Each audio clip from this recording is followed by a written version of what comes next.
I have a lot of experience with different types of throwing weapons, but I've actually never tried throwing axes. So I bought a kit from Antarctica to try out. And so far, I've been having so much fun and couldn't be happier. 2, 3. I did it! Yes! Anyway, it comes shipped to your door ready for you to have some fun throwing axes as well. Inside the box, you have a travel bag. Unsnap that, and inside, you can find 3 throwing axes. They come with protective caps to keep your axes safe while traveling.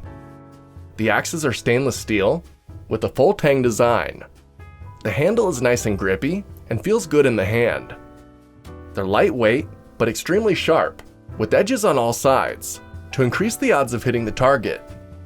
Then if you flip over the case, you can find 3 throwing knives. The knives are weighted well and feel good to handle as well. Honestly, everything feels really high quality, and I'm ready to give them a shot.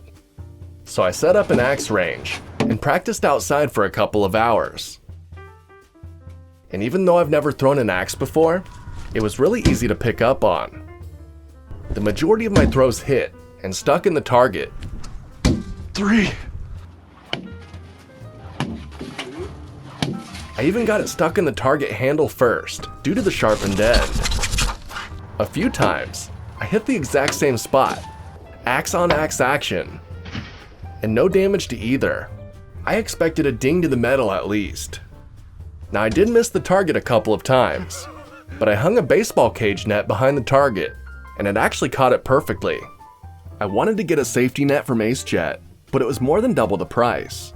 So I highly recommend buying a $20 baseball net like I did. Got another caught one. Especially if you're using lightweight axes like these. This way you could spend more time throwing axes and less time looking for them. Yeah. Anyway, moving on to the throwing knives. I've never used full steel knives before, but I'm not gonna lie, they feel really nice to use. Since the back of the knife is sharp as well, it makes it pretty hard to miss. I actually stuck the knife into the target backwards several times. Now I do plan on making some wooden targets, so I'll be curious if it sticks in backwards in the wood. But either way, they work great. Then when you're done, you can easily store everything away in your travel bag and hang it up till next time. Overall, I have no complaints. I had a lot of fun with these throwing axes. I got a great workout, and I can't wait to go practice some more. So if you're like me and want to practice throwing some axes and don't want to pay to go to the range, this kit might just be for you. Links to the axes, the baseball net, and even a video of me making the range can be found in the description below. But that's it for me today. Till next time, I'm off to go fix up my new range. See ya.